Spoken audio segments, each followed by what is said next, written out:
لله رب العالمين وأفضل الصلاة وأتم التسليم على سيدنا محمد وعلى آله وصحبه أجمعين.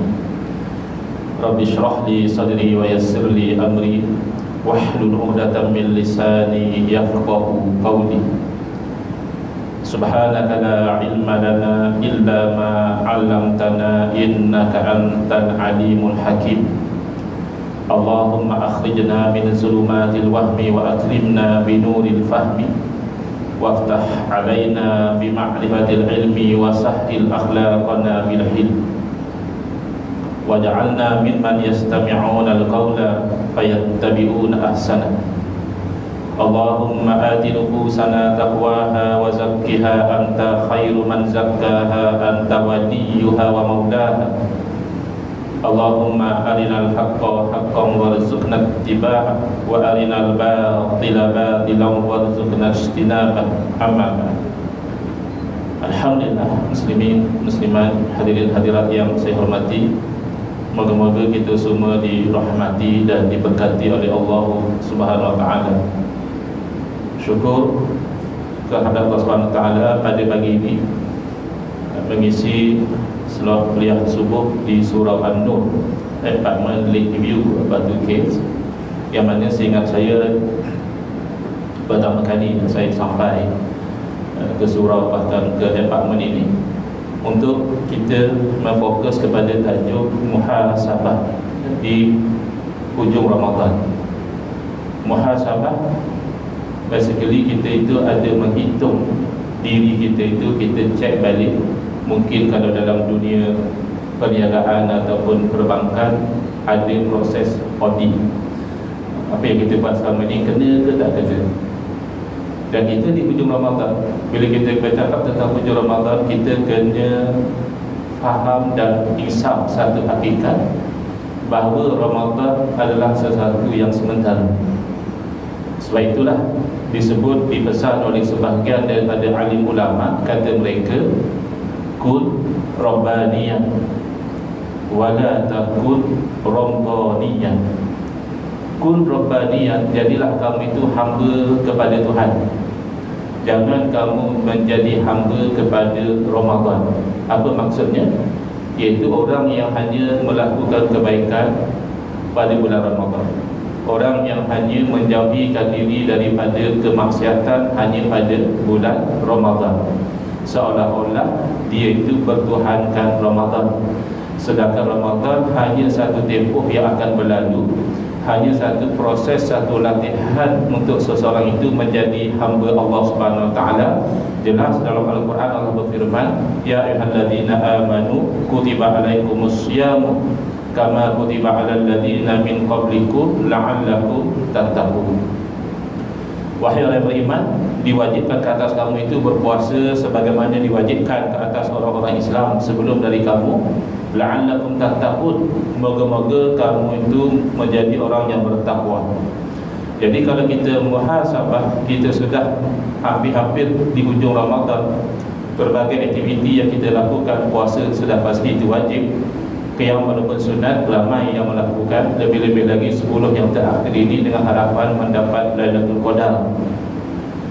Persoalan, bila kita muhasabah, orang berniaga audit nak pastikan selain daripada tepat tata caranya, adakah ianya mendatangkan hasil sebagaimana yang diharapkan. Hasil daripada amal ibadah kita apapun adalah al-qabul minallah, penerimaan daripada Allah Subhanahu wa taala. Apa rasa kita kalau sebulan berlalu dengan segala penat letih kita berpuasa, qiyam, sedekah itu dan ini, tiba-tiba Allah tidak terima amal ibadah kita? Pasti kita akan rasa sangat kecewa dan rugi. Maka sepatutnya dari awal kita tahu apakah rahsia amal ibadah itu diterima oleh Allah Subhanahu wa taala. Ini disebut dalam satu ayat Al-Quran atas lisan salah seorang daripada dua orang anak Adam, anak Nabi Adam AS. Allah berfirman, watlu alaihim naba abnai Adam idh qarraba qurbanan fatuqbila min ahadihima wa lam yataqabbal min al-akhar qala aqtulannak qala innama yataqabbalullahu minal muttaqin. Kisah yang masyhur, Qabil dan Habil masing-masing membuat ibadah kurban. Ibadah kurban yang dibuat oleh Habil diterima oleh Allah Subhanahu Wa Taala, elok binatang ternak yang dijadikan kurban. Tapi ibadah kurban yang dibuat oleh Qabil tidak diterima oleh Allah. Beliau membuat kurban daripada buah-buahan yang sudah buruk, yang sudah tidak elok, mungkin didorong oleh rasa kedekut kalau nak kurbankan buah yang elok. Lalu Qabil merasa sakit hati. Dia berkata kepada saudara dia, la'aqtulannak, nescaya aku akan bunuh kamu. Dan kita tahu itu kisah pembunuhan yang awal-awal berlaku dalam dunia ini. Kerana marah, dengki, sakit hati. Lalu di atas lisan Habil, inilah rahsia amal kebaikan seseorang itu diterima oleh Allah Subhanahu Wa Taala. Qala innama yataqabbalullahu minal muttaqin. Lalu Habil menjawab, hanya saja innama, kalau kita baca bahasa Arab, dia panggil adatul hasri. Dia menunjukkan kepada eksklusif, maknanya itu saja, lain daripada itu tidak ada. Hanya saja Allah menerima daripada orang-orang yang bertakwa. Bermakna kalau orang yang melakukan sedekahkah, puasakah, qiyam Ramadankah, tilawahkah, tadarus dan sebagainya, kalau itu semua dilakukan tanpa ada takwa yang mengiringi, Allah tidak terima. Ini yang kita nak muhasabah di hujung Ramadan ini. Adakah apa yang kita lakukan sepanjang Ramadan dan apa yang kita bahkan lakukan di luar Ramadan itu disertai dengan takwa ataupun tidak? Diriwayatkan daripada Sayyidina Ali karramallahu wajhah, Sayyidina Ali menggariskan 4 elemen takwa. Kata beliau, at-taqwa al-khawfu minal jalil, wal amalu bil tanzil, wal ridha bil qalil, wal istidadu liyaumir rahim. Yang dikatakan takwa 4 perkara. Pertama, al-khawfu minal jalil, takut kepada Allah Ta'ala yang maha agung. Yang kedua, al-amalu bil tanzil, beramal dengan apa yang diturunkan oleh Allah Ta'ala. Yang ketiga, ar-ridha bil qalil, ridha dengan yang sedikit, kerana yang sedikit itu juga kurniaan daripada Allah Ta'ala. Dan yang terakhir adalah al-istidadu liyaumir rahim, bersedia untuk hari berpergian. Yang pertama, bolehkah kita ada al-khawfu minal jalil? Mungkinkah kita ada takut kepada Allah Ta'ala yang maha agung kalau kita tidak ada ma'rifatullah? Pepatah Melayu mengatakan, tidak kenal maka tidak cinta. Maka demikian juga hakikatnya, tidak kenal maka tidak akan takut kepada Allah Subhanahu Wa Ta'ala. Sebab itu kadang-kadang polis, dia nampak siasatan, dia menyamar, dia pakai pakaian biasa. Sebab kalau pakai pakaian polis, awal-awal lagi penjenayah dan cabut lagi, dia kenal ini polis, dia takut. Tapi kalau pakai macam orang biasa, bahkan ada polis yang pakai macam gangster dan sebagainya, orang tak kenal. Bila tak kenal, dia tak takut. Bila tak takut, dapatlah polis detect. Demikianlah orang yang tidak kenal kepada Allah Ta'ala tidak akan takut kepada Allah Ta'ala. Makanya disebut oleh para alim ulama, awwaluddin ma'rifatullah. Awal-awal agama adalah mengenal Allah. Paling tidak kita mengenal dengan apa yang dipanggil ilmu tauhid. Maknanya pasti ada di surau kita ini 1 kali sebulan paling tidak ustaz yang mengajar pelajaran tauhid. Pelajaran tauhid kita kenalah tauhid ahli sunnati wal jamaah yang dikenali sebagai pengajar tauhid sifat 20. Tetapi di zaman kita sekarang, pengajar tauhid itu sendiri diancam dan diperolok-olokkan. Saya dengar rakaman yang bercakap bukan jarang-jarang, bukan orang jahil, bukan orang pak, bukan makroh, bukan orang yang free hand, ya ustaz ya, yang bercakap di dalam surau. Dia berkata, kalau tuan-tuan hadir di masjid, tiba-tiba ada ustaz buka kitab nak mengajar sifat 20, maka tuan ambil kunci motor, start motor, pergi pasar malam. Jangan dengar sifat 20. Kenapa? Kerana sifat 20 ni kata dia ilmu kalam. Dia ulama mengeji kita itu belajar ilmu kalam. Ya, ini tak ada zaman Nabi sifat 20. Ini adalah ilmu falsafah Yunani. Hati-hati ya. Zaman kita, pengajian tauhid kita itu dianggap bukan daripada Nabi SAW. Ini sangat keliru. Pertama, kata dia sifat 20 tidak ada di zaman Nabi SAW. Ini kekeliruan yang nyata. Yang tidak ada di zaman Nabi SAW bukan sifat 20-nya. Yang tidak ada di zaman Nabi SAW adalah penyusunan sifat 20. Sama juga kita belajar rukun sembahyang 13 perkara. Pertama niat, kedua takbiratul ihram, ketiga berdiri betul dan seterusnya. Tidak ada penyusunan demikian di zaman Nabi SAW. Tapi perbuatan itu tidak adakah? Adakah sahabat solat tidak ada niat? Adakah sahabat solat tidak berdiri? Adakah sahabat solat tidak takbiratul ihram? Dia semuanya ada. Maka kalau orang yang mengatakan sifat 20 tidak ada di zaman Nabi SAW, orang ini jahil atau sengaja menjahilkan orang lain. Kerana sifat 20 bukan ada semenjak daripada zaman Nabi SAW. Bahkan setiap orang mukmin semenjak daripada zaman Nabi Adam AS sehinggalah hari kiamat pasti akan beriman dengan setiap satu daripada sifat 20. Adakah beriman seseorang melainkan dia beriman bahawa Allah wujud? Itu sifat 20 kan. Pertama Allah wujud. Kemudian dia kena yakin Allah wujud tanpa ada permulaan. Orang yang dia percaya Allah dahulu tak wujud, ada satu orang dia kata kita ni bergetar. Kalau kita menghasilkan getaran yang baik, terjadilah Tuhan. Ini kufur akidah macam ini. Kemudian pasti dia yakin Allah wujud tanpa ada perakhiran. Allah tidak akan binasa. Tidak seperti makhluk. Makhluk sampai masa dia akan binasa. Kemudian Allah tidak sama seperti makhluk. Makhluk tidak sama seperti Allah. Allah tidak berhajat kepada yang lain. Allah Maha Esa, zatnya Maha Esa, sifatnya Maha Esa, perbuatan Allah Maha Esa. Allah yang Maha hidup, Allah yang Maha mengetahui, Allah yang Maha melihat, Allah yang Maha mendengar, Allah yang Maha berkata-kata. Tak mungkinlah satu orang itu beriman melainkan dia akan beriman dengan setiap satu daripada apa yang kita sebutkan tadi. Maka mengatakan sifat 20 tidak ada di zaman Nabi SAW, itu adalah satu kekeliruan. Mengatakan ulama mengeji ilmu kalam, itu adalah satu bentuk generalization, mengumumkan, padahal ulama mengeji ilmu kalam tertentu, ilmu kalam yang membawa kepada kufur, yang membawa kepada bid'ah, seperti ilmu kalam yang dipegang oleh golongan Mu'tazilah, iaitu ulama keji. Tetapi ilmu kalam yang ambilannya daripada Quran dan Sunnah, logiknya daripada Quran dan Sunnah, itu ulama memang mempertahankan.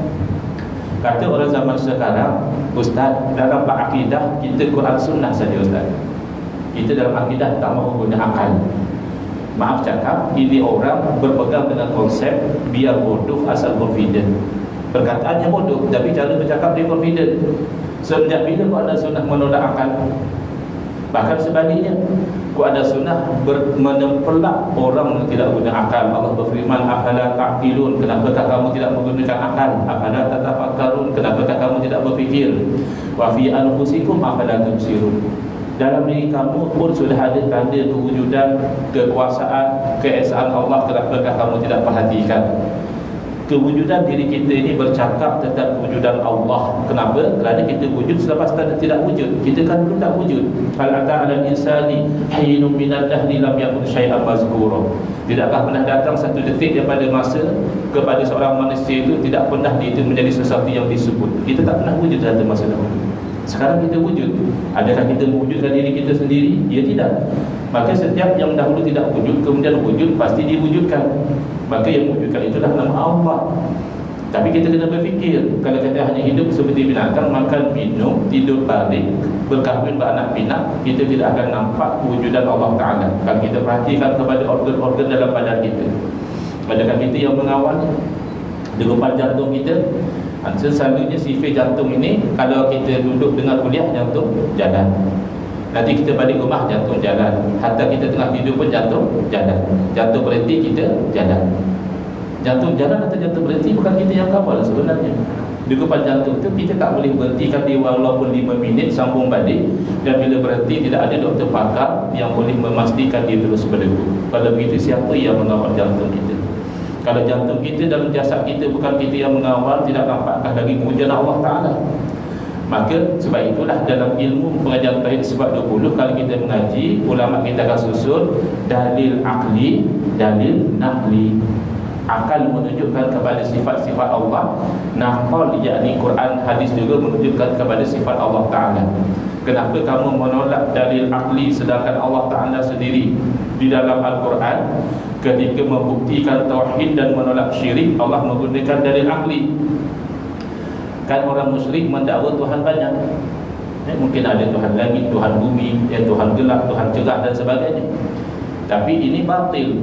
Maka nak membuktikan kebatilan syirik dan ketetapan tauhid, Allah Ta'ala menggunakan dalil akli. Allah berfirman, "Lau kana fihima alihatun illallahu lafasadata." Kalaulah ada pada langit dan bumi Tuhan-Tuhan yang banyak selain daripada Allah, nescaya binasa langit dan bumi. Kenapa Allah berfirman kalau ada Tuhan yang banyak padahal Tuhan hanya satu? Berarti Allah memerintahkan itu membayangkan dengan akal. Dalam realiti Tuhan tidak banyak. Tapi kamu bayangkan saja dengan akal, kalau Tuhan jangan kata banyak, lebih daripada satu cukup. Tuhan ada dua. Kehendak Tuhan yang mana yang akan lulus? Kuasa Tuhan yang mana yang akan berjalan? Kerana Tuhan kan sifatnya maha berkuasa. Tuhan sifatnya maha berkehendak, maha mengetahui, maha segala-galanya. Tiba-tiba ada lebih pada satu Tuhan, maka yang mana satu Tuhan yang maha berkuasa? Pasti satu Tuhan mengalahkan Tuhan yang lain. Maka yang kalah bukan Tuhan. Kalau katakan Tuhan berpakat tandanya lemah, tak mungkin jadi Tuhan. Maka itulah dalil akli membuktikan bahawa Tuhan tidak banyak. Sebab kalau kita tengok dalam negara kita pun, kita hanya pilih satu kerajaan. Kita tak boleh bayangkan negara kita diperintah oleh 2-3 kerajaan. Nanti nak ikut arahan kerajaan mana? Kalau negara sekecil Malaysia pun tak boleh ditadbir oleh lebih pada satu kerajaan. Takkan langit dan bumi, alam semesta, lautan dan daratan, manusia dan haiwan boleh ditadbir oleh lebih pada satu Tuhan? Jawabnya mustahil. Mustahil itu dalil akal. Bahkan Nabi Ibrahim AS menunjukkan sunnah para rasul. Para rasul dalam berjuang menetapkan tauhid, menolak syirik menggunakan dalil akli. Nabi Ibrahim nak beritahu kepada Namrud, kamu bukan Tuhan. Kenapa? Kerana kamu lemah. Akal tak boleh terima Tuhan tapi lemah. Siapa boleh terima ayah pil Tuhan? Akal tak sihat. Ayah pil lemah. Ayah pil kena makan nasi. Kalau tak makan nasi dia lapar. Lepas dia makan nasi dia sakit perut pergi tandas. Takkan Tuhan macam itu? Ada satu orang lain faham namanya Harun, pun mengaku Tuhan juga. Lepas kena tangkap mengangkat berkuasa, kena stroke. Tuhan boleh kena stroke. Keluar pula dalam berita Tuhan Harun didapati bersalah oleh mahkamah. Tuhan didapati bersalah, kan tak mungkin. Maka Nabi Ibrahim AS nak beritahu kepada Namrud, kamu bukan Tuhan kerana kamu lemah. Rabbiyalladzi yuhyi wa yumiit. Tuhan saya Allah berkuasa menghidup dan mematikan. Kamu tak berkuasa. Lalu Namrud tidak faham, atau mungkin dia berdegil, sengaja tidak mahu faham. Jawab Namrud, ana uhyi wa umiit. Aku juga berkuasa menghidup dan mematikan. Dia panggil 2 orang, satu dia bunuh dan satu dia lepaskan. Konon yang dia bunuh dia telah matikan, yang dilepaskan dia telah hidupkan. Itu kan namanya loya buruk. Yang kamu lepas tu dah hidup lama, bukan kamu yang hidupkan dia. Kamu cuma tak bunuh dia sahaja. Kalau memang nak hidupkan, seekor nyamuk pun Namrud tidak mampu hidupkan. Maka oleh itu Nabi Ibrahim AS membawa dalil akli, dalil akal yang lebih jelas. Nabi Ibrahim berkata kepada Namrud, fa inna Allah ya'ti bisyamsi minal masyriq. Allah Tuhan, Allah Maha berkuasa. Allah telah menerbitkan matahari dari timur. Kalau kamu Tuhan, pasti juga kamu berkuasa. Fa'ti biha minal maghrib.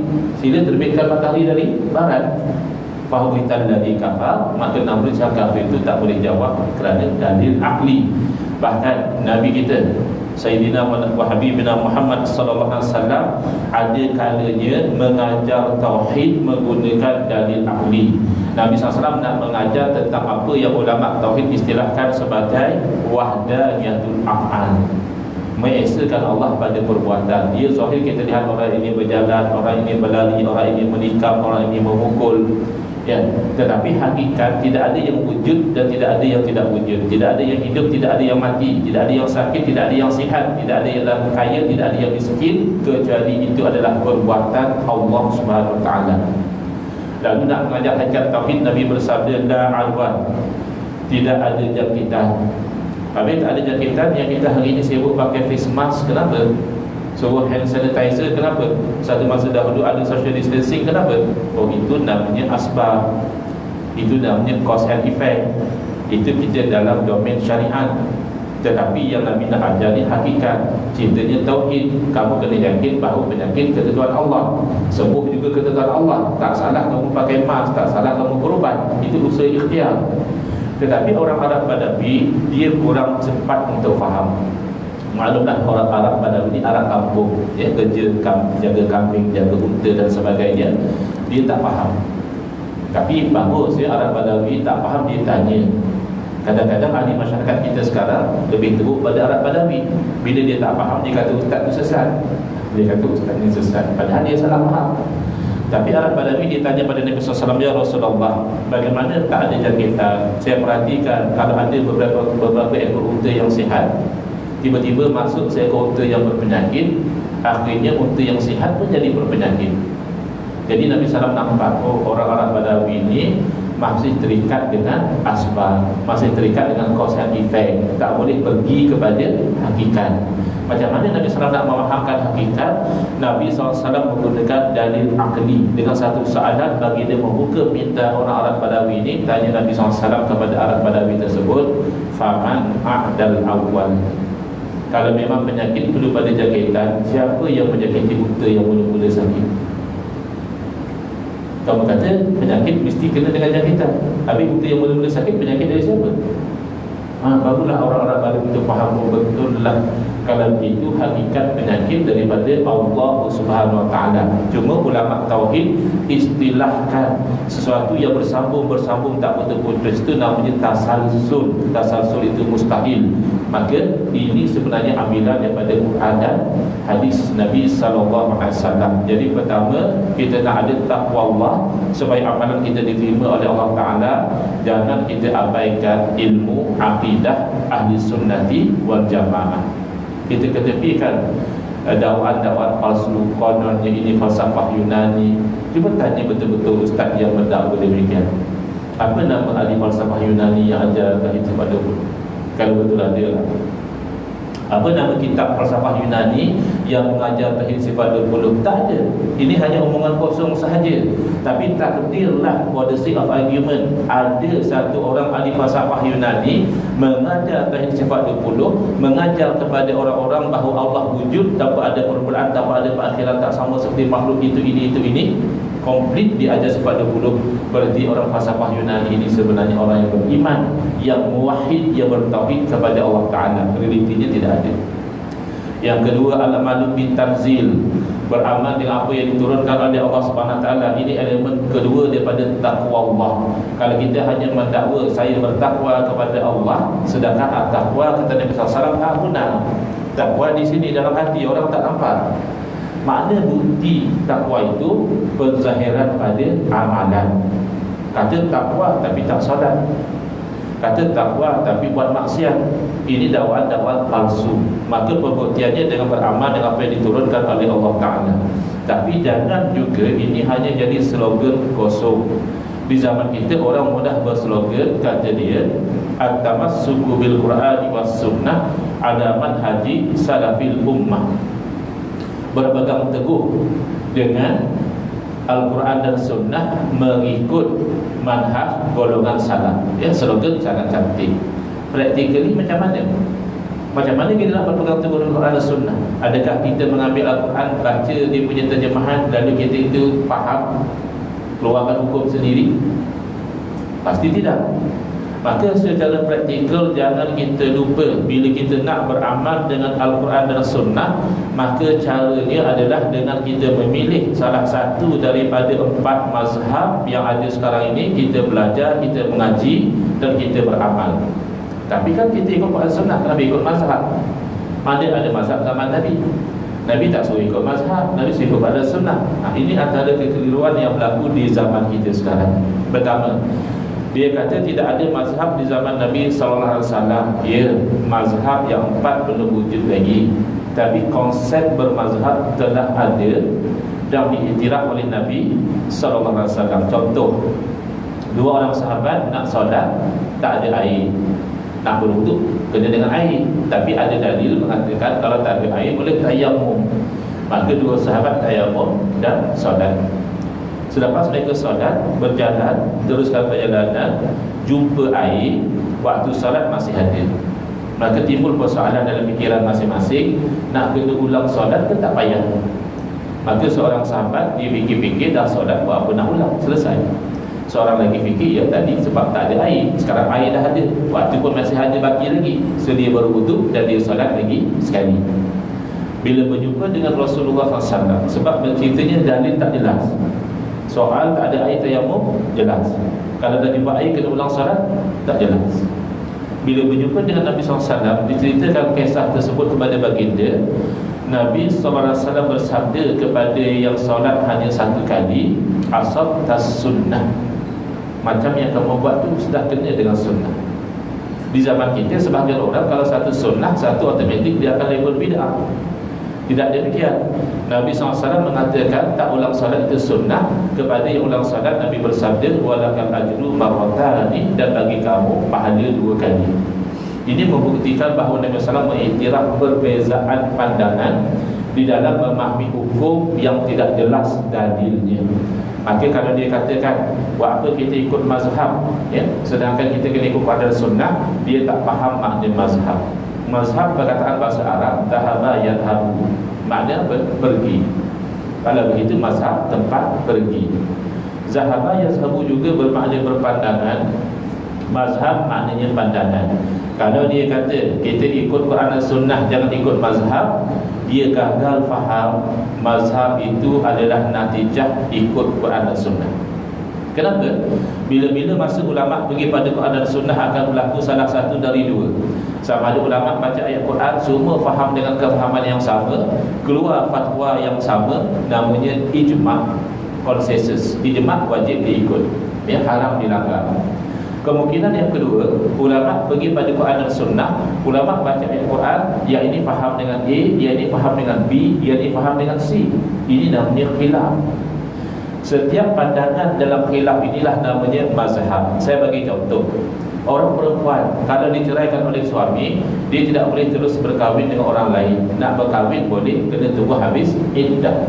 Soalan, lama mana iddah perempuan kalau dicerai oleh suami? Dalam Quran sebut dengan jelas, wal mutallaqatu yatarabbasna bi anfusihinna salasata quru. Orang perempuan yang dicerai oleh suami hendaklah beriddah selama 3 quru. Maka ijma', sepakat ulama, perempuan yang merdeka, yang bukan hamba, bila dicerai oleh suami, iddahnya 3 kali quru. Tidak ada ulama kata 2, tidak ada ulama kata 4, semua kata 3, ijma'. Soalan, quru apa makna dia? Rupanya quru ini kalimah mushtarakah, kalimah yang dikongsi makna oleh 2 makna. Satu makna quru adalah haid, satu lagi makna quru adalah suci daripada haid. Mana satu yang dimaksudkan dalam ayat? Haid atau suci?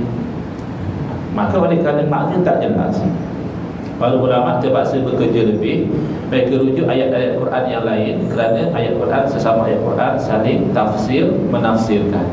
Ulama rujuk kepada hadis-hadis Nabi SAW yang ada kaitan dengan isu ini, kerana salah satu fungsi hadis menerangkan makna Al-Quran. Dan bahkan ulama kena rujuk kepada kaedah-kaedah dalam bahasa Arab. Kenapa? Kerana Al-Quran dalam bahasa Arab.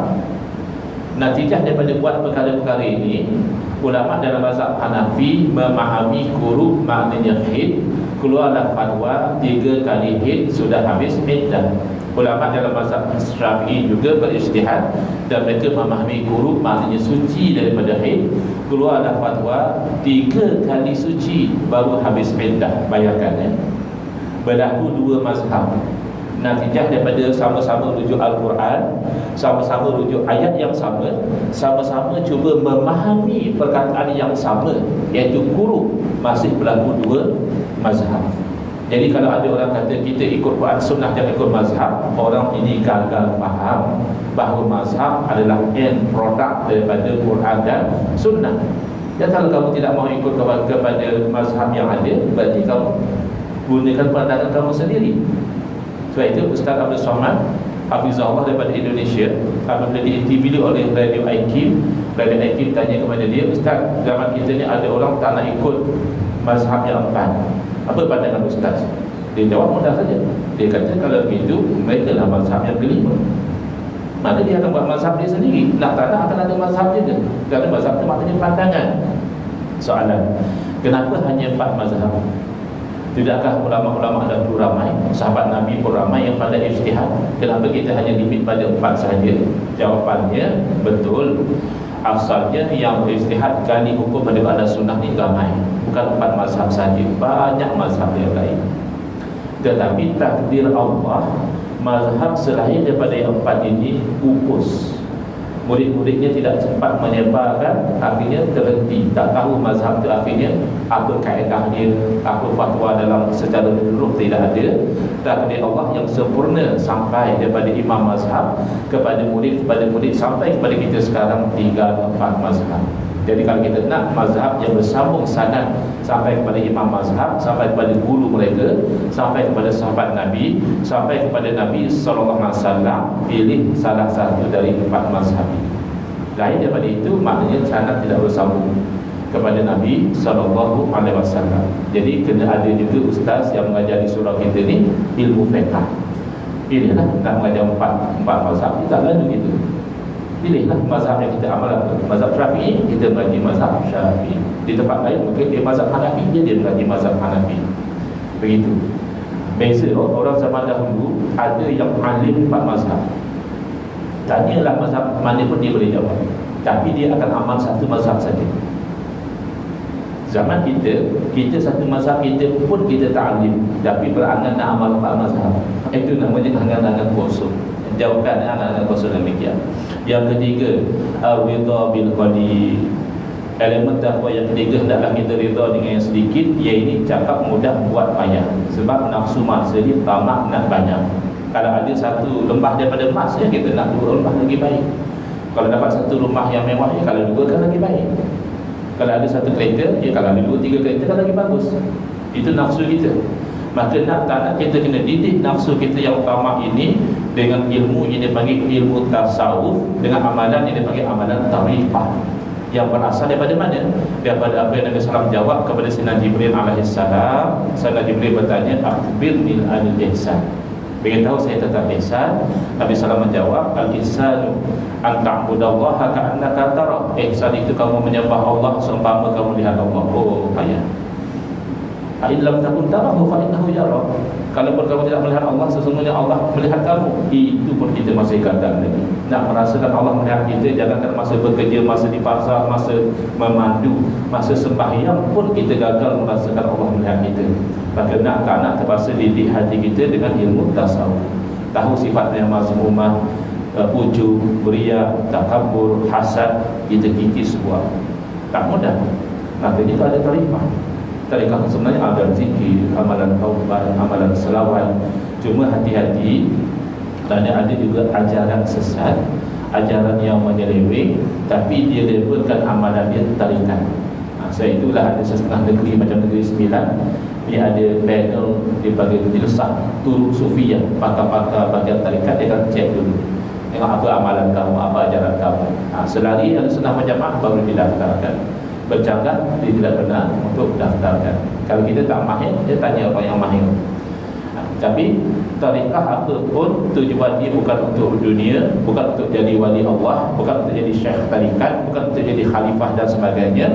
Tapi tujuannya hanya satu, iaitu mardatillah, nak dapat ridha Allah, bersihkan daripada sifat yang terkeji, dihiasi dengan sifat yang terpuji, ridha, syukur, sabar, tawakal dan sebagainya.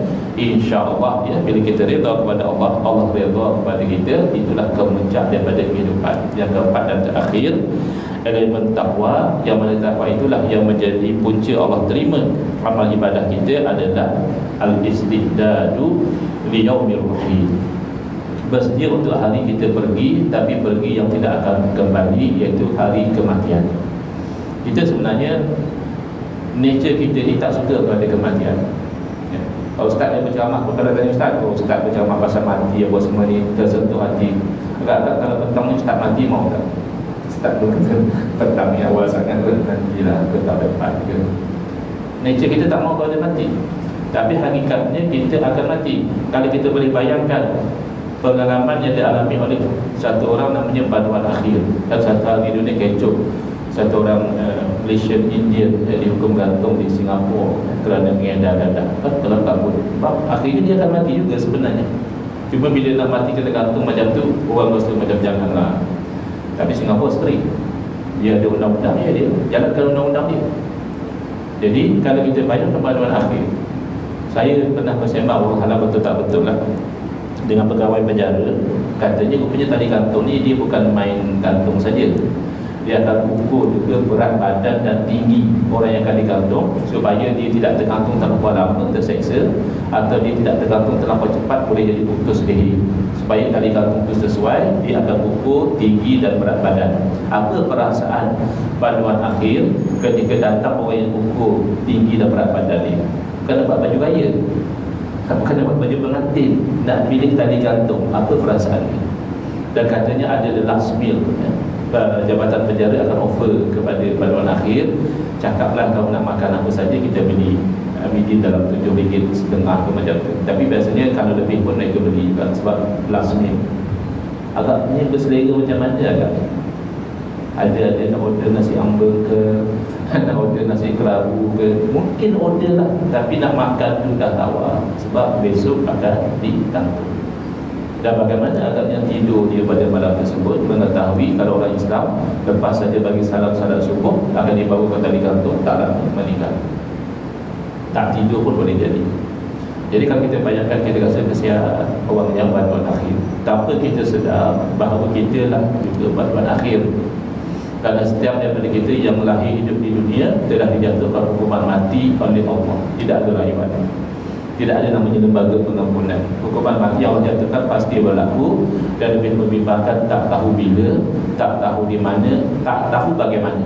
Panduan akhir tadi, oleh kerana dah tahu, barangkali dia sempat bertaubat, sempat bayar hutang, sempat minta maaf, boleh jadi orang yang merasakan simpati itu, dia mati dalam keadaan buat maksiat, dia mati dalam keadaan bersempat bertaubat. Makanya saya tutup kuliah subuh ini dengan satu kisah. Moga-moga kita ambil pelajaran. Banyak tahun dah berlaku. Masa tu saya nak buat akikah untuk anak perempuan. Saya pergi ke satu ladang kambing di area sini lah, area Gombak sini, Batu Kil sini. Lalu saya pilih satu ekor kambing, kan perempuan satu kambing je. Setelah saya pilih, saya janji seminggu lepas tu datang nak sembelih. Jadi tu punya ladang tu diambil cat warna merah, dia spray di badan kambing. Tadi kambing ni dah ada orang booking. Hari yang saya sampai nak sembelih kambing yang saya dah booking tu, kata penjaga ladang, dia kata kita baru dapat stok baru. Kalau abang mau boleh tambah duit sikit, dapat kambing yang lebih elok, daging lebih banyak, macam mana? Saya kata okey je tak? Tak apalah, saya beli kambing lain dan sembelih kambing yang baru beli tadi. Lepas sembelih kambing tu, saya nampak kambing yang ada cat merah. Ada yang lompat sana lompat sini. Saya kata panjang umur lagi kambing ni, pada dia kena sembelih. Lalu penjaga ladang jawab, dia kata bang, kambing kat ladang ni sebenarnya tunggu masa je kan, tak hari je lah, besok, tak besok minggu depan. Yang namanya kan kambing kat ladang ni memang untuk disembelih. Saya pula terfikir dan saya cakap kepada dia, kalau macam tu sama macam kita kat dunia.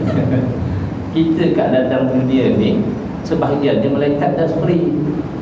Haji ni petang ni nak ambil malaikat dah spray, yang ni minggu depan malaikat dah spray. Cuba kita dia tak sedar, kita ni dah kena spray ke belum kena spray.